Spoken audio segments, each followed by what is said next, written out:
Yes.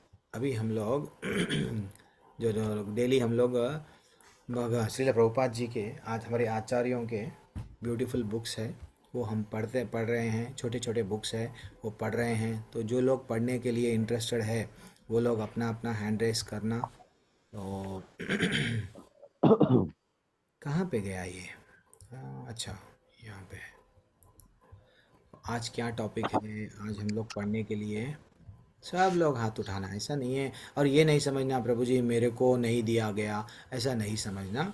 तो हम लोग ये श्रील प्रभुपाद जी का बुक है, जो 4 या 5 दिन से हम लोग पढ़ते जा रहे हैं। थोड़ा थोड़ा आगे बढ़े हैं। अन्य ग्रहों में कैसा नहीं, हमारी आत्मा को रियल मुक्ति कैसा मिलती है, ये अध्याय पे चल रहा है। अब यहाँ से पढ़ना है। थोड़ा समय ये पैराग्राफ मैं पढ़ लूँगा। मेरी भी सेवा हो जाएगी, बाद में आप लोग पढ़ना। तो यहाँ पे ऐसा बताया गया, मेरा स्क्रीन दिख रहा है, हाँ मेरे फ़ोन में भी दिख रहा है, आपको भी दिख रहा है। ब्रह्म संहिता के अनुसार ज्ञान प्राप्त करने के 2 मार्ग है। अवरोह, हाँ आरोह, हाँ मार्ग या चढ़ाव की विधि, या अवरोह मार्ग अर्थात उतार की विधि। आरोह मार्ग में मनुष्य अपने खुद के द्वारा प्राप्त किए गए ज्ञान से प्रगति करता है।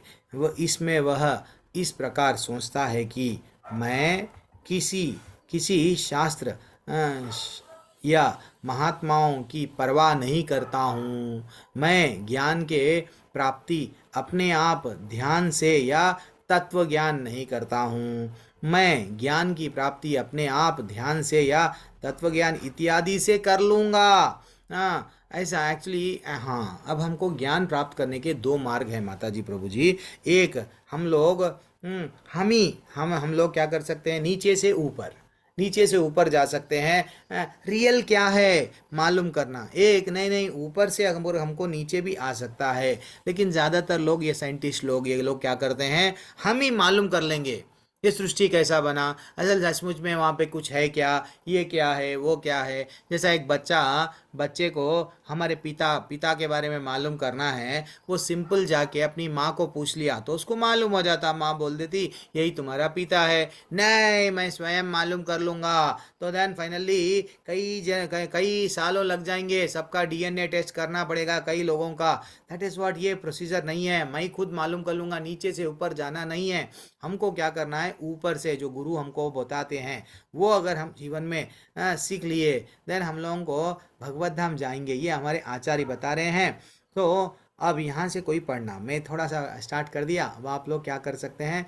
यस, आर्य पटेल प्रभु पढ़िए प्रभु, पढ़ो प्रभु। हेलो। हाँ प्रभु, सुनी हेलो। जा रहा, हरे कृष्णा।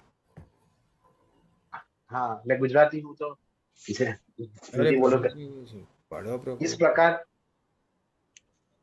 इस प्रकार मैं भगवान को समझ जाऊंगा। दूसरी विधि अर्थात अवरोही, जिससे ज्ञान उच्च अधिकारियों से प्राप्त किया जाता है। ब्रह्म संहिता बताती है कि यदि कोई आरोह विधि में हवा या मन की गति से लाखों वर्षों तक यात्रा करे, तब भी वह ज्ञान नहीं पा सकेगा। उसके लिए यह विशेष सदैव दुग्राह तथा अचिंतनीय रहेगा। परंतु यह विषय वस्तु भगवत गीता में दी गई है। अनन्य चेता कृष्ण कहते हैं कि विनीत भाव से की जाने वाली भक्तिमय सेवा के मार्ग से विचलित हुए बिना अ, उनका ध्यान करो। जो इस प्रकार उनकी पूजा करता है, तस्मात् तस्माहम सुलभ, उनके लिए मैं बहुत सरलता से उपलब्ध हो जाता हूँ। विधि यह है कि यदि कोई दिन में चौबीसों घंटे भगवान कृष्ण के लिए कार्य करता है, तो कृष्ण उसे भूल नहीं सकते हैं। विनम्र होकर वह भगवान का ध्यान आकर्षित कर सकता है। जैसा हमारे गुरु महाराज भक्ति सिद्धांत सरस्वती कहा करते थे, भगवान को देखने का प्रयत्न मत करो।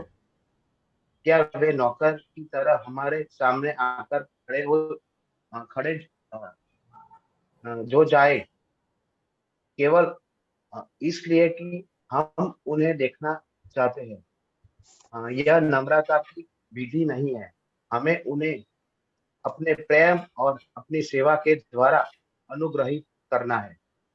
एक मिनट प्रभु, कितना ब्यूटीफुल हमको आचार्य श्री प्रभुपाद जी समझा रहे हैं। वो बोल रहे हैं कि हम्म, हम लोग ज्ञान प्राप्त करने के लिए नीचे से ऊपर तक प्रयत्न करते हैं, लेकिन ऐसा समय, ये सब वेस्ट वेस्ट समय हमारा व्यर्थ गंवा रहे हैं। जब हमको भगवान भगवत गीता में अनन्य चेततः यो जो श्लोक था वहाँ पे क्लियरली बोल रहे हैं सतताम यो, वहाँ पे हम लोग को श्लोक में ये बता गया, कृष्ण कहते हैं कि विनीत भाव से मेरी सेवा, भक्तिमय सेवा का मार्ग से विचलित हुए बिना मेरा ध्यान करो। हम लोग अरे क्या प्रभु जी, अब एक तो भगवान तो बोल रहे हैं इधर सेवा करो, एंड फाइनली और ये भी बोल रहे हैं, क्या बोल रहे हैं, सुलभ पार्ता। वो बोल रहे हैं इसके लिए मैं बहुत सरलता से उपलब्ध हूँ, भगवान इजीली उपलब्ध हो जाएंगे किसको, जो ऐसा विनीत भाव से मेरी सेवा हमेशा करता है, मेरा ध्यान करता है। लेकिन लेकिन यदि कोई दिन में, आचार्य बता रहे हैं, यदि कोई दिन में भगवान के लिए 24 घंटे कृष्ण का कार्य करता है तो कृष्ण उसे नहीं भूलते।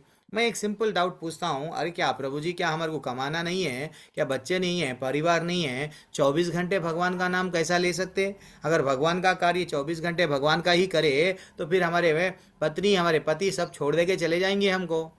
24 घंटे का इसका मीनिंग क्या है, बोलिए। मैं एक सिंपल सा गुरु जी, प्रश्न पूछ रहा हूँ, सीनियर हैं यहाँ पे सब, हाँ बोलिए। गुरु जी, हेलो। हम अपना कर्म करें, हम्म। लेकिन जो कर्म है उसको भगवान की दिशा में जोड़ दें। जो हरी भी बोल। कर्म करें, कृष्ण को ध्यान में सेंटर में रखते हुए करें, अच्छा। और कर्म फल को इच्छा ना करें। ना करे। प्रतीक्षा माता जी, आपका टेक अवे क्या है? 24 घंटे ही जिसको भगवान को याद रखते हैं उसको ही भगवान जो है सो प्रिय है बोल रहे हैं। तो आपका टेक अवे क्या है? यहाँ पे आचार्य ऐसा बता रहे हैं, तो इसको हम 24 घंटे भगवान को स्मरण कैसा करना? फिर हमारे को जॉब भी रहता है, ऑफिस जाना है, बच्चे हैं, सब है, तो फिर हमारा कैसा करना? प्रभु जी, कर्म तो अपने को करने पड़ेंगे। हम्म। और मनुष्य जीवन है, और हम्म। हमको कर्म अपने करने पड़ेंगे। ये कर्मों को हम भगवान को जोड़ते जाएंगे, ये हम अपनी भक्ति उनको देते जाएंगे। यही हमारा कर्म है और यही हमारी भक्ति भी होगी प्रभु। अच्छा, हरी हरी, क्या टेक अवे? अनिता खंडेलवाल माता जी, आप कुछ बोलेंगे? गीता ज्ञान माता जी, बड़े बड़े लोग हरे आए। कृष्ण प्रभु हाँ, जी, हरे कृष्ण बोलो प्रभु बोलो जी। बोलो तो बोलो, जो हरे भी कृष्णा। कार्य करते हैं उसको हम्म। हम भगवान के लिए कर रहे हैं ये समझ के करेंगे, तभी हम अच्छा, भगवान के साथ जुड़ जाएंगे, और जुड़ भगवान जो भी जाएंगे। करेंगे तो हरी 24 घंटे हम बोल। भगवान से जुड़े रहेंगे। हरी हरी है। और कोई तो भी कुछ, सुशील प्रभु क्या करेंगे 24 घंटे? हरे कृष्ण प्रभु जी। क्या तुम यहाँ पे सो आचार्य हम हमको शब्द बता रहे बनकर हैं? प्राणों में रमा करना, प्रभु हम्म। हम पे कृपा करना, प्रभु हम पे दया करना। जो ढाई अक्षर है सोहम शब्द, सो हाँ। अहम, हाँ। तुम सो अहम शब्द बनकर प्राणों में रमा करना। जब हमने सांस सांस में प्रभु का नाम रख लिया तो हाँ। हर सांस में उनका नाम आ रहा है। हरी तो बोल। हमारी ध्यान हमारे सांस पे है, प्रभु के नाम पे, बाकी काम करते रहो। 24 घंटे आप जप में रहेंगे, हरी अपनी बोल। सांसों को थोड़ी छोड़ देंगे। क्या बात है, क्या बात है, वेरी हरे एक्सलेंट, हरे। Very excellent. तो जैसे ही यहाँ पे बोला गया, यदि कोई 24 घंटे भगवान कृष्ण के लिए कार्य करता है तो कृष्ण नहीं भूलेंगे। तो इसका मतलब ये है, सिंपल है माता जी, जैसा सब लोग परफेक्ट आंसर दिए हैं कि हम हमारे लिए नहीं, स्वार्थ हमारा नहीं है। ठीक है, मैं आज नौकरी कर रहा हूँ, भगवान की दया है। ठीक है, भगवान की दया है। माता जी यहाँ कभी खाना बना रहे हैं, आज मैं भगवान को प्रसाद चढ़ाऊंगी। एंड कुछ भी कर रहे हैं, भगवान को कनेक्ट करना है। भगवान को जब हम लोग सेंटर भाई, इवन कभी कभी क्या करते हैं, देखो, मैं ये एग्जांपल यूथ बैच वालों को लेता था। कभी कभी ये इवन नई नई शादी है तो वो क्या करती है, पत्नी भी क्या करती है, और यार, और नए नए आजकल आई लव यू आजकल बढ़िया सा फंस जा रहे हैं, फंसा रहे हैं, सब छोड़, वो जान दो, वो बातें छोड़ो। लेकिन उसमें क्या होता है, अच्छा मैं उनके लिए ब्लू शर्ट पहनूंगा, गुलाब का फूल लेके जाऊंगा, अच्छा मैं ये दूंगा, तो वो हम लोग 24 घंटे, वो हमेशा एक भी मैसेज आए तो कहीं करे क्या, अच्छा किसका मैसेज आया, वो बार बार सोते समय भी उसके ही बारे में सोचते सोचते सो जाएगा। यही बोल रहे हैं भगवान, ये आचार्य बोल रहे हैं, बेटा तू ऐसा कर, भगवान से जुड़ जाना। सो भी रहा है, भगवान का नाम लेते लेते सो जा। एक नाड़ी रहती है, वो नाड़ी बोलते रहती है, बोलते रहती है, बोलते रहती है, उसका काम भगा, उसका काम। तो हमेशा हमको कोई बुरे विचार नहीं आते हैं, तो हम लोग कनेक्ट हो गए भगवान को। भगवान को सेंटर में रखना इज नथिंग बट घर के बीच में लाके मूर्ति रखना नहीं है। हम पूरी तरह से उन पे, वो हमारे फैमिली मेंबर है, उनको खुशी भी आओ उनको बोलना, तकलीफ भी हुई उनको बोलना, उनको जाके बोलना। कितना अच्छा लगता है जब हम लोग घर में जो भी बना रहे हैं भगवान को दे के खा रहे हैं तो और आनंद आता है। तो वैसा आचार्य हमको बोल रहे हैं भगवान के लिए अगर नृत्य भी करना है, यस भगवान के लिए देखना कभी वृंदावन में वट कभी यात्रा में कभी देखते हैं ना, क्या ब्यूटीफुल लोग डूब जाते हैं। तो गाना भी गाना है तो भगवान के गाना है तो भगवान समझ जाते हैं ये तो बंदा मेरा हो गया। हम्म।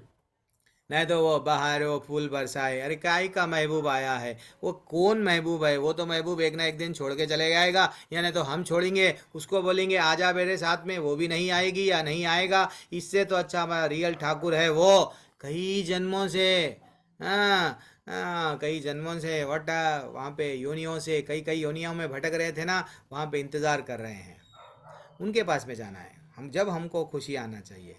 अब और देखो, विनम्र और एक मिनट, ये तो हो गया विनम्र होकर भगवान का ध्यान आकर्षित कर सकते हैं। विनम्रता बार बार हमको यही बोल रहे हैं, क्यों आचार्य हमको यही समझाते हैं कि पूरी भगवत गीता, अब आचार्य श्रील प्रभुपाद हमको क्या ज्ञान दिए कि आप प्यूरिटी आना एंड प्रेम, सबसे प्रेम करे। वो ये नहीं करे अरे भैया तू काला है चल, तू ड्रग्स लेता है चल, तू ये करता है परस्त्री संग चल, नहीं सबको इकट्ठा करे। ठीक है, उन लोगों को नहीं मालूम, अज्ञान के कारण गलतियां कर रहे हैं, मैं रियल ज्ञान कृष्ण का दूंगा। तो वो भगवान हमको समझ, भगवान को दे दिए वो लोगों को, आज वो लोगों किधर से किधर हो गए। तो वैसा हम सबसे प्रेम करना, दैट इज व्हाट, एंड सबको समान भाव, एंड फाइनली प्योर बनना। तो विनम्रता आना चाहिए। अब ये यहाँ से मानव जाति कृष्ण तक पहुँचने के लिए कोई और जल्दी से कौन है, और हाथ हैंड रेस कर रहे, कोई इतने लोग हैं हैंड हाँ रेस जी करने गुरु के जी। लिए सोच रहे, बस मानव हे प्रभु। जाति हम्म। मानव जाति की कृष्ण तक पहुंचने की सही विधि चैतन्य महाप्रभु और उनके प्रथम शिष्य रूप गोस्वामी ने इसकी प्रशंसा की थी। रूप गोस्वामी मुसलमान सरकार के में मंत्री थे, लेकिन चैतन्य महाप्रभु के शिष्य बनने के लिए उन्होंने सरकारी पदवी छोड़ दी। जब वे सर्वप्रथम महाप्रभु को मिलने के लिए गए थे, तब वे निम्नलिखित श्लोक का उच्चारण करते हुए उनके समीप पहुंचे थे।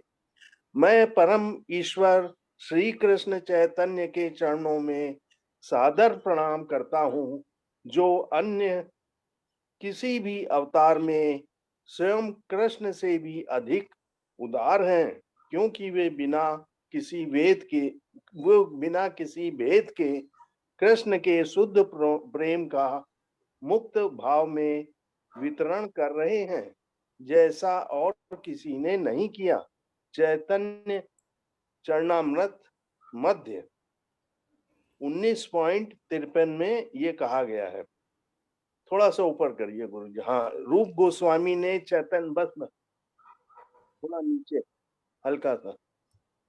रूप गोस्वामी ने चैतन्य महाप्रभु को सर्वाधिक उदार एवं परहितकारी व्यक्ति कहा था, क्योंकि वे सबसे मूल्यवान वस्तु कृष्ण प्रेम को बहुत सस्ते में बांट रहे थे। हम सब कृष्ण को चाहते हैं और उनके लिए लालायित हैं। कृष्ण हमारे सबसे ज्यादा आकर्षक हैं, सबसे ज्यादा सुंदर हैं, ऐश्वर्यवान हैं, सबसे ज्यादा शक्तिशाली हैं और सबसे ज्यादा ज्ञानी हैं। हमारी अनुरक्ति के पात्र वे ही हैं। हम सुंदर, शक्तिशाली, ज्ञानी, धनवान को ढूंढ रहे हैं। कृष्ण इन सभी के सरोवर हैं। इसलिए हमें अपने ध्यान को केवल उनकी ओर ले जाने की आवश्यकता है, और हमें हर चीज मिल जाएगी। कहा गया, और हमें हर चीज मिल जाएगी। हाँ, हर चीज जिसकी भी हमें इच्छा है। कृष्ण भावना की इस विधि में हमारी हृदय की सभी इच्छाओं की पूर्ति हो जाएगी, जिसकी मृत्यु कृष्ण भावना भावित रहते हुए होती है, जैसा कि पहले बताया गया है। उसके लिए परम धाम अर्थात कृष्ण लोक में जाना निश्चित है, जहां भगवान कृष्ण निवास करते हैं। इस पर कोई प्रश्न पूछ सकता है कि उस लोक में जाने में क्या लाभ है? इसका उत्तर कृष्ण ने स्वयं ही दिया है। एक मिनट प्रभु जी, मुझे एक मिनट थोड़ा हम लोग डिस्कशन कर लेंगे। तो यहाँ पे हमको क्या बताया गया कि हाँ, हम लोग क्या करते हैं, सब में भेदभाव रखते हैं, लेकिन हमारे हमको ये शास्त्रों में हमारे जो गोस्वामी है, रूप गोस्वामी, एक्चुअली देखा गया तो रूप गोस्वामी सनातन गोस्वामी भाई थे। वो भाई थे जब ब्राह्मणों को मारा जा रहा था, बहुत ब्राह्मणों को इकट्ठा करके मारा जा रहा था, और रूप गोस्वामी को, सनातन गोस्वामी को बोला गया, देखो इतने सारे ब्राह्मण हैं, अगर तुम हमारा मुसलमान बन जाओगे देन हम लोग तुम्हारे ब्राह्मण कम्युनिटी को छोड़ देंगे। तो वो क्या करे, हम दोनों बनने के लिए तैयार है, लेकिन ये हजारों के ब्राह्मणों को छोड़ दो। तो वो क्या करे, छोड़ दिए, लेकिन मुसलमान बन गए। मुसलमान दबीर का ऐसा कुछ तो इनाम हो गया उन लोगों का। अब वो सेवा कर रहे हैं, एक प्राइम मिनिस्टर बन गए, एक मिनिस्टर बन गए, एंड वो अच्छी सी सेवा कर रहे थे राजा की। वहाँ पे राजा जो बोलता है वो सब कर रहे थे। हम वो जब कर रहे थे, लेकिन चैतन्य महाप्रभु ने जब उनको, चैतन्य महाप्रभु से सब मिले, मिले बाद में वो समझ गए जीवन का, लाइफ में करना क्या है, ये सब छोड़ देना है, भक्ति करना है। देन चैतन्य महाप्रभु के आंदोलन से जुड़ गए, उनके सबसे पहले शिष्य बन गए। और चैतन्य महाप्रभु भी क्या करे, एक्चुअली देखा गया तो हरिदास ठाकुर मुसलमान रहने के कारण पूरी जगन्नाथ मंदिर में उनको अलाउ नहीं है, क्योंकि मुस्लिम्स को अलाउ नहीं है वहाँ पे। मुस्लिम्स हो, क्रिश्चियंस हो, जो भगवान जो जन्म से सनातन धर्म में रहते हैं, उनको ही अलाउ है, उनको अलाउ नहीं किया गया। अब इवन रघुनाथ दास एंड ये क्या बोलते हैं, सनातन गोस्वामी और रघुनाथ दास गोस्वामी, ये लोग भी क्या करे, इन लोगों को भी एंटर नहीं करने दिए, कभी गए नहीं पूरी जगन्नाथ के अंदर, क्योंकि वो अपने आप को समझते थे कि भैया हम लोग भी सॉरी, रघुनाथ बोल रहा हूँ, रूप गोस्वामी और सनातन गोस्वामी भी कभी भी क्या करे, मंदिर के अंदर नहीं प्रवेश करे, क्योंकि हम लोग भी कभी मुस्लिम बने थे, तो वो गलत है। तो वो हिसाब से वो भी कभी मंदिर जगन्नाथपुरी के अंदर नहीं गए, हमको ये समझना चाहिए। लेकिन चैतन्य महाप्रभु कितने दयालु है, उनको भी वट शिष्य बना लिए, और इतना अच्छा शिष्य बनाए कि आज अगर हमको भक्ति में प्रगति करना है तो एक हम लोग जो नेक्टर ऑफ डिवोशन पढ़ते हैं, उपदेश अमृत है, और एक नेक्टर ऑफ इंस्ट्रक्शन बल्कि एक है, ये सब अगर हम लोग भक्ति रसामृत सिंधु, ये भक्ति का रस, अगर आपको रियल रस आना है, देन भक्ति रसामृत सिंधु जो आपको लेवल 3 में समझाया जाएगा, एक भी श्लोका अगर आप जीवन में उतार लिए, देन डूब गए भक्ति के रस में। इसलिए श्रील प्रभुपाद वो बुक, वो शास्त्रों में का जब अध्ययन करे, कितना ब्यूटीफुल रहे, वो अच्छे से शास्त्रों के बारे में परपोर्ट्स भगवान वट श्रील प्रभुपाद जी लिखे, वो लेवल 3 में आपको बताया जाएगा। तो वहाँ पे रूप गोस्वामी को ये नॉलेज कौन दिए, वो नॉलेज रूप गोस्वामी को चैतन्य महाप्रभु दिए। ठीक है ना। अब हम लोग आगे बढ़ेंगे और क्या बोल रहे हैं कि कभी भगवान डिफ्रेंशिएट नहीं कर रहे, ये सब हम कर रहे हैं डिफ्रेंशिएट, तू अलग है, तू पैसे वाला है, हाँ तू काला है, तू गोरा है, हाँ तो ये है कि, ये सब हम लोग कर रहे हैं, ये सब गलत है। और जिसकी मृत्यु कृष्ण भावना भावित रहते हुए होती है, जिस जैसा कि पहले कहा गया, उसके लिए परमधाम कृष्ण लोक में जाना निश्चित है। जो डिसाइड हो गया है कि मैं तो भक्त हूँ, भगवान की भक्ति कर रहा हूँ, तो वो तो परम धाम में जाएगा ही जाएगा, ऐसा अच्छा बताया गया। अब माता जी, ललिता माता जी पढ़िए, सृष्टिकर्ता चरण सिंह प्रभु चले जा रहे हैं। हरे कृष्ण। सृष्टिकर्ता भगवान श्री कृष्ण ने इस भौतिक संसार को दुखालय में अर्थात दुखों से भरा स्थान बताया है, फिर हम इसे सुखदायी कैसे बना सकते हैं? क्या विज्ञान की तथाकथित प्रगति से इस संसार को सुखी बनाना संभव है? नहीं, यह संभव नहीं है।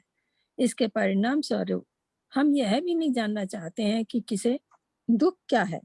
जैसा कि पहले बताया गया कि ये दुख जन्म, मृत्यु, वृद्धावस्था और बीमारी के हैं, और क्योंकि हम इसे हल नहीं कर पाते हैं, हम इन्हें टालने का प्रयास करते हैं।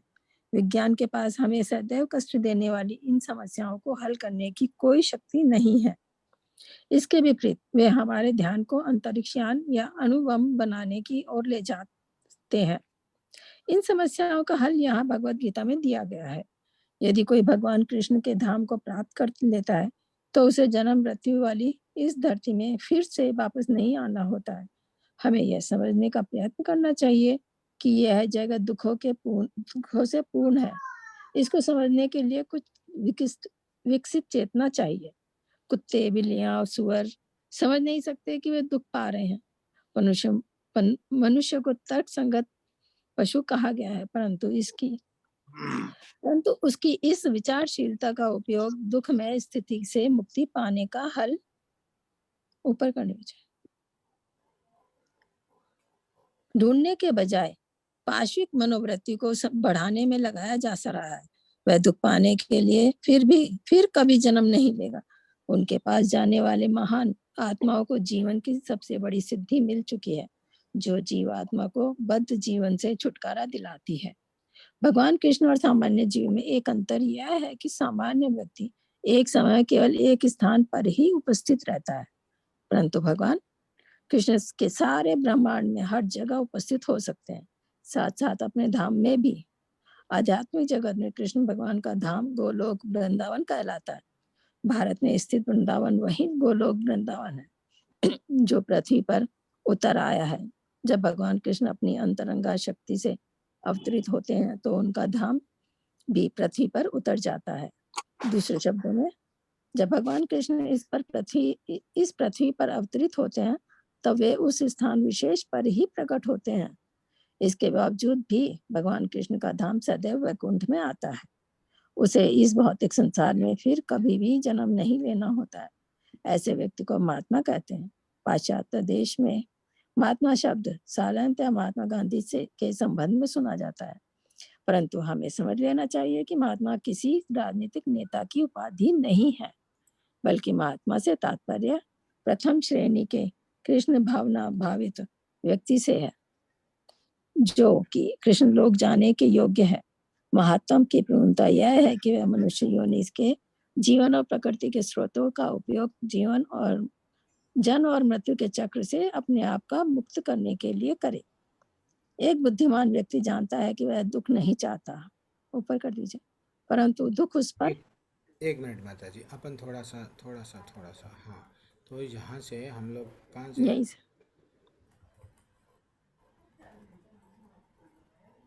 यस यहाँ से हम लोग थोड़ा सा देखेंगे कि क्या समय हो रहा है, और 8 मिनट है हमारे पास में। 3-4 मिनट में क्लास एंड कर देंगे।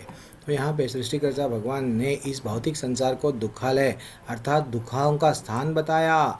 फिर भी हम लोग क्या कर रहे हैं, भगवान स्वयं बोल रहे हैं ना, ये दुख का आलय है, भगवत गीता में बताए, फिर भी हम इसे सुखदायी कैसे, यस हम लोग कितना भी पैसा रहने दो, हमारे पास में प्रॉपर्टी रहने दो, हम ये जो दुख है, जरा जन्म मृत्यु व्याधि बीमारी ये जो है, इससे हम पार इकोनॉमिकली अभी जो हम लोग क्लास में डिस्कस कर रहे थे डेवलप नहीं होंगे, तो ये तो हमको लगते ही रहेंगी।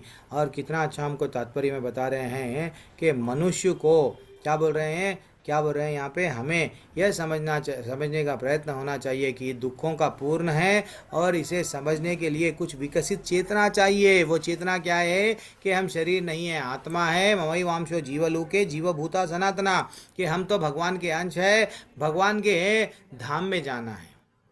ये चेतना इसमें नहीं रहती, किसमें, कुत्ते बिल्लियों में सुअरों में, ये समझ नहीं सकते। हाँ, लेकिन मनुष्य को तर्क संगत पुरुष कहा गया है, क्योंकि हर चीज़ ये ऐसा वो ऐसा बार बार पूछते हैं। लेकिन जब हम लोगों को आचार्य बता रहे हैं ये रास्ते में चलो, चल के भगवत धाम आ जाओ, लेकिन वो नहीं बोल रहे हैं। लेकिन हम लोगों को और यहाँ पे भी और अच्छा सा तात्पर्य में बता रहे हैं कि भारत में स्थित वृंदावन वही गोलोक वृंदावन है। हम लोग वृंदावन यहाँ पे जो है वही भगवान का ही वृंदावन है। हम लोग जो समझते हैं एक्चुअली ये वो स्पिरिचुअल वर्ल्ड में भी, आध्यात्मिक जगत में भी गोलोक है, और यहाँ पे भी गोलोक वृंदावन है, यहाँ पे भी गोलोक वृंदावन है। नित्य लीलाएं यहाँ पे भी कोई वृंदावन में चल रही है। तो कोशिश करना है जितना कभी अपने पास में समय है तो धाम के दर्शन करना, लेकिन भक्तों के साथ में जाना। तो ऐसा सब कहानियाँ, वो लीलाएं, वहाँ पे मंदिर में क्या हुआ, ये सब मालूम होता है। और क्या बोल रहे हैं, तो उनका धाम भी पृथ्वी पर उतर आता है। दूसरे शब्दों में, जब कृष्ण इस पृथ्वी पर अवतारित होते हैं तब वे उस स्थान विशेष पर ही प्रकट होते हैं, ठीक है ना। जब भगवान आए तो भगवान के साथ धाम भी यहाँ पे आया, ऐसा वो वहाँ पे वहाँ बोल रहे हैं। हम लोग हर किसी को महात्मा बोलते हैं। भगवत गीता में महात्मा महात्मा तुम पार्था, वो बोले थे कि महात्मा हमेशा बोलता तो मेरे बारे में बोलता, सुनता तो यही, वो सेवा भी करता तो मेरी ही सेवा करता, मेरा गुणगान करता। लेकिन हमारे भौतिक दुनिया में महात्मा को वट पॉलिटिकल लीडरों को भी महात्मा लगा दिए, महात्मा गांधी। एक्चुअली वो भगवान का क्या गुणगान करे, कुछ भी नहीं करे, देश देश देश, मानव सेवा मानव सेवा मानव सेवा। तो ये कॉन्सेप्ट नहीं है भगवत गीता का, हमको समझाने के लिए ऐसा समझा रहे थे वो, ठीक है। ओके, एक बुद्धिमान व्यक्ति, ये एक ए, पैराग्राफ पढ़ेंगे। कौन एक है, और बुद्धिमान किसी और को व्यक्ति चांस देंगे क्या? पूनम माता जी भी है ना? माता जी, ललिता माता जी, रुकिए, पूनम माता जी ओके। कंप्लीट कर लेते हैं। एक बुद्धिमान व्यक्ति, माता जी, पूनम माता जी शुरू कीजिए। हाँ जी, हरे कृष्ण प्रभु जी। एक व्यक्ति जो महात्मा कहते हैं, पाश्चात्य देश में महात्मा शब्द साधारणतः महात्मा गांधी के संबंध में सुना जाता है, परंतु हमें समझ लेना चाहिए कि महात्मा किसी राजनीतिक नेता की उपाधि नहीं है, बल्कि महात्मा से तात्पर्य प्रथम श्रेणी के कृष्ण भावना भावित व्यक्ति से है, जो कि कृष्ण लोक जाने के योग्य है। महात्मा की पूर्णतः यह है कि वह मनुष्य योनि के जीवन और प्रकृति के स्रोतों का उपयोग जन्म और मृत्यु के चक्र से अपने आप को का मुक्त करने के लिए करे। एक बुद्धिमान व्यक्ति जानता है कि वह दुख नहीं चाहता, परंतु दुख उस पर बलपूर्वक थोपे जाते हैं। जैसा कि पहले बताया गया है कि हम सदैव मन, शरीर, प्राकृतिक उपद्रवों अथवा अन्य जीवों के कारण दुख में स्थिति में रहते हैं। किसी न किसी प्रकार का दुख सदैव हमारे ऊपर थोपा जाता है। यह भौतिक संसार दुख के लिए ही बना है। जब तक दुख नहीं होता है, तब तक हम कृष्ण भावना भावित नहीं नहीं हो सकते। दुख तो वास्तव में वह प्रेरणा है जो हमें, प्रभु जी ऊपर कर दिया आपने, प्रभु जी थोड़ा और नीचे कर दिया। हाँ, जब तक हम कृष्ण भावना भावित नहीं हो सकते, दुख तो वास्तव में वह प्रेरणा है जो हमें कृष्ण भावना में तक ऊपर उठने में सहायता देती है। बुद्धिमान व्यक्ति प्रश्न करता है कि ये दुख उसके ऊपर बलपूर्वक क्यों थोपे जाते हैं, लेकिन आधुनिक संस्कृति का दृष्टिकोण है, मुझे दुख सहने दो, मादक वस्तुओं का सेवन करके मुझे दुखों को ढकने दो, बस यही। परंतु जैसे ही मादकता का प्रभाव समाप्त हो जाता है, दुख वापस आ जाते हैं। कृत्रिम मादकता से जीवन के दुखों का हल नहीं किया जा सकता। समाधान तो कृष्ण भावनामृत से होता है। कोई यह कहता है कि यद्यपि कृष्ण के भक्त कृष्ण लोक में प्रवेश करने का प्रयत्न कर रहे हैं, परंतु अन्य सबकी रुचि तो चंद्रमा तक जाने की है। क्या चंद्रमा पर जाना भी मुमकिन नहीं है? अन्य ग्रहों की यात्रा करने की मनोवृत्ति जीवों में सदैव ही रहती है। जीव का एक नाम स्वर्ग है, जिसका अर्थ है कि वह जो हर जगह यात्रा करना चाहता है। यात्रा करना जीवों के स्वभाव में एक भाग है। चंद्रमा पर जाने की इच्छा कोई नवीन इच्छा नहीं है। योगी भी उच्च ग्रहों में जाने की इच्छुक रहते हैं, परंतु भगवत गीता में कृष्ण बताते हैं कि इससे कोई लाभ नहीं होगा। यस माता जी, एक मिनट रुक प्रभु जाइए, जी, जल्दी से हम लोगों को भी एंड करना है। 8 बजे भागवतम की क्लास स्टार्ट होती है, को सब लोग अटेंड करते हैं। तो हम लोग थोड़ा सा देखेंगे। तो हम लोग यहाँ पे बुद्धिमान व्यक्ति ये जानता है कि वह दुख नहीं चाहता। एक्चुअली क्या है, एक बुद्धिमान व्यक्ति जानता है कि वह दुख, हम कोई भी दुख नहीं चाहते, लेकिन रियल दुख क्या है वो जानता है। रियल दुख बुढ़ापा, जरा, जन्म, मृत्यु, व्याधि है। तो जब तक अगर हम लोग ये समझ गए कि हम बीमार है, हम भगवान की भक्ति नहीं करते, जब तक हमारे को ये तकलीफ नहीं है, ये समझ में नहीं आ रही कि यह दुख, ये संसार में सिर्फ दुख ही दुख है भगवान, देन हम लोग भगवान की भक्ति में शरण में नहीं आते। तो एक्चुअली एक तब तक हम कृष्ण भावनामृत हो ही नहीं सकते। एक्चुअली जिस दिन हमको ये जाग गई बत्ती कि अब दुनिया में सिर्फ दुखी है, देन भगवत धाम जाना मेरे लिए डेफिनेटली है। देन हम लोग भगवान को क्या करते हैं, अच्छा सा पूजा करते हैं, अच्छा सा भक्ति करते हैं, सेवा करते हैं, भगवत धाम वापस जाते हैं। तो लोग यहाँ पे एक ऐसा भी प्रश्न पूछा गया, अरे भैया, जब चंद्रमा के पास में हम लोग को अच्छा सा सैटेलाइट में बैठ के चले जा सकते, तो फिर भगवत धाम क्यों जाएं?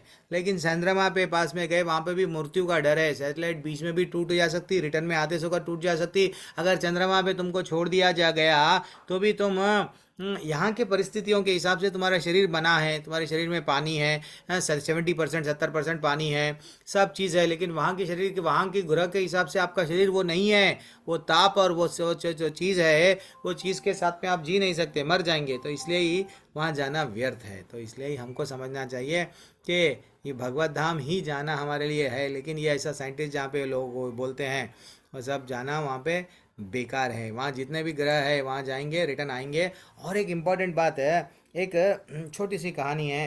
अच्छा नहीं नहीं, टाइम हो गया है, कल बोल दूंगा, कल बोल दूंगा, कल बोल दूंगा, ठीक है। भगवान की मूर्ति मूर्ति स्वयं ऐसा पलट जाती है। ठीक है, मैं कल, कनक दास की कहानी है वो, कल बोलूँगा क्लास में, सब लोगों को मालूम है माता जी आपको, पूनम माता जी, ये कहानी? प्रतीक्षा माता जी, आपको मालूम है भगवान की मूर्ति ऐसा स्वयं पलट जाती है? प्रभु जी कौन से वाली? उडुपी प्रभु कृष्ण, जी कौन सी?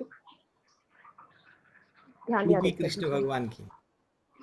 जी। नहीं प्रभु जी, ध्यान अच्छा, नहीं आ नहीं रहा। मालूम? प्रतीक्षा माता जी आपको? प्रभु जी सुनना है, इस उडुपी कृष्णा की जी जी सुना है प्रभु जी, पर आवाज नहीं आ रही है। ठीक है, कोई बात नहीं। क्लिक नहीं हो रही है प्रभु जी। अच्छा अच्छा, ठीक है, कोई बात नहीं। आप लोग भी, समय हो गया। हरे कृष्णा। वांछा कल्पतरुभ्यश्च कृपा सिंधुभ्यैव च पतितानां पावनेभ्यो वैष्णवेभ्यो नमो नमः। अनंत कोटि वैष्णव वृंद की जय, श्री प्रभुपाद की जय। हरे कृष्णा माता जी और प्रभु जी। हरे कृष्ण प्रभु जी। प्रभु जी, हरे कृष्णा प्रभु जी, हरे कृष्णा। हरे कृष्ण प्रभु जी। सभी को हरे कृष्णा। इतनी हरे देर उठा के रख रहे हरे हैं कृष्ण। प्रभु जी, बिठा बिठा। हरे हरे कृष्णा कृष्णा। प्रभु जी। हरे प्रभु जी कृष्णा। मुझे एक सवाल पूछना है प्रभु जी। पूछो ना हेमा माता जी, आप नहीं पूछेंगे तो कैसा पूछो? प्रभु जी ये पूछने, जो आपने राधा रमन की कथा सुनाई है, पहले सुनाई थी, तो उसमें तो वो बताया था कि उत्तरा वाली कहानी सुनाई थी कि उत्तरा ने वो मूर्ति बनवाई थी। तो प्रभु जी थोड़ा सा कंफ्यूजन हो रहा है कि उत्तरा वाली कथा अलग होती है, वो अलग है। कंफ्यूज हो जा रहे हैं आप। मैं वो भी बता दूंगा, आपको बता दूंगा, ठीक है। अभी तो ये जो राधा रमन की यही है। अलग अलग कहानियां हैं, मैं आपको बताऊंगा, ठीक है। ठीक है प्रभु जी। ठीक है, बताऊंगा। हरे कृष्ण प्रभु जी। हरे कृष्ण। मुझे क्वेश्चन पूछना है। हाँ, प्रभु जी, दीक्षा लेने से पहले ये तिलक लगा सकते हैं? कहीं जैसे नहीं आप लगा सकते हैं। दीक्षा लेने से पहले हम नहीं लगाए क्या? हमारे को दीक्षा मिलने के बाद में ही लगा रहे क्या? हम भी दीक्षा लेने से पहले, ये पूरा क्या है, क्रिकेट जब हम खेलने सीखने जाते हैं तो वो क्या पैरों को पैड्स लगाते हैं, सब तैयारी पे वाइट ड्रेस पे जाते हैं। इवन बॉक्सिंग वाला भी, अरे डायरेक्ट वहाँ जाके मैं वो जब भी नहीं, वैसा नहीं। तो कभी भी प्रैक्टिस है ये। अब हमारा दीक्षा नहीं मिल रहा है तो हम लोग क्या कर रहे हैं, तिलक लगाना सीख रहे हैं। तिलक लगाने के कुछ मंत्र रहते हैं, वो मंत्र भी हम लोगों को धीरे धीरे से मैं बताऊंगा, लेवल 2 के क्लासेस में बताऊंगा, और सडनली नहीं बता सकता हूँ, मेरे को भी कुछ रेस्ट्रिक्शंस है। तो तिलक लगाते समय कुछ मंत्र रहता है क्या? हाँ, ओम केशवाय नमः। हाँ, ओम न्यान हमारे उदर पे ऐसे बोलते हैं, नारायण नमः, माधवाय नमः, गोविंदाय नमः, हाँ, वैष्णवे नमः, ऐसा मधुसूदनाय नमः। ऐसा अलग अलग हमारे शरीर के है। ये शरीर हमारा मंदिर है। तो तिलक लगाना आ, हाथ से ही लगाते हैं माता जी हम लोग। कोई कोई लोग वो रहता है, वृंदावन में मिलता है, तो कोई इस्कॉन के टेम्पल में मिलता है, एक छोटा सा स्टैंड रहता है, उसको भी लगा सकते हैं। बिल्कुल लगा सकते हैं, लगाना भी चाहिए। अगर किसी को, हमको शर्म आ रही है, लोग क्या बोलेंगे, इवन देन तिलक भी लगाना दिल बोल रहा है, तो देन पानी का तिलक लगा लो, लेकिन लगा लो। पानी जी का भी तिल, प्रभु भगवान को मालूम है, पानी ऐसा लगाओ, ऐसा करो, बस तो ये भगवान, ये अब तुम्हारे चरण मेरे माथे पे है। जी प्रभु जी, गोल सा मैं लगाती हूँ डेली, लेकिन ऐसा लगाने का मन कर रहा था, तो अब मैं कोशिश करना करूंगी। माता जी, करना। ये तिलक नहीं है, भगवान के चरण हैं। हम लोगों को बोल रहे हैं उधर तो भगवान उतने लोगों में देखेंगे, करोड़ों के लोग दिख रहे हैं, जो तिलक वाली, अरे ये तो गीता माता जी मेरी है, हाँ तिलक लगा ली, आइडेंटिफाई कर सकते दूर से, है कि नहीं? प्रभु जी, प्रभु जी, हाँ हरे प्रभु कृष्ण। जी, मैं क्या किसी को तिलक लगा सकता हूँ? मतलब मैं भी लगाया, किसी और को भी लगा सकता हूँ ना? हाँ, हम भी लगा सकते हैं। अब हमारी बिटिया हैं, हमारे बच्चे, कोई भी अगर हमारे पास में तिलक लगा सकते हैं। हमारे कोई कोई लोग लगाने नहीं आता मंदिर में, हमको पूछते हैं, प्रभु जी थे एक बार हमको बताओ ना। तो एक बार हम लोग भी, वो आईना नहीं रहता है, तो हम लोग लगा सकते। तिलक लगाने के लिए क्या ये वो है रेस्ट्रिक्शन? लगा सकते ठीक हैं, है, ठीक लगा ठीक। सकते हैं प्रभु जी। सिखाना है, सबको भी सिखाना है। तिलक लगा के थोड़ा सा नीचे ऐसा कर दिए तो तुलसी है चरणों में, ऐसा उसकी भावना है, ठीक है। हरे कृष्णा सभी को। कीर्ति माता जी, हरे कृष्णा, थैंक्स अ लॉट। आप कभी बात नहीं करते माता जी, कीर्ति माता जी, तमन्ना माता जी, राधा, क्या नाम है? राधा। हरी बोल, आपके नाम में ही राधा है। चलो ठीक है, कोई बात नहीं। प्रभु जी तिलक में भी तो वो आ गया था ना कि तिलक लगाना, तिलक लगाना। और उसमें एक पुराना गाना भी है, छाप तिलक मोरी ले ली ले छीन लीनी ले लीनी, पता नहीं क्या मतलब, तिलक भी लगाए तो लोगों को आपत्ति, ऐसा हो गया था। अच्छा अच्छा। अब लोग अब लोग वो हुए कि अब मैंने तिलक लगा के निकलना है, हमने ये करना है। हाँ नहीं हाँ। तो बिंदी क्यों लगाए? अरे भाई बिंदी हमारी वो है। सिंदूर क्यों लगा रहे? बिंदी क्यों लगा रहे? अरे भाई ये हमारी वो है, हमारे उसमें है, लगाना ही है हमको। सही बात है, इन्हीं सही के बात। क्वेश्चंस आजकल इतने अरे इतने माता, जो लगते हैं ना कि पूछो नहीं, कि ये सब पूछे जा रहे हैं भाई, अरे आप क्यों तो ये पूछे बोल जा रहे रहे हैं हैं? माता जी, वो बिंदी। अच्छा एक मिनट, मैं रिकॉर्डिंग रोकता हूँ।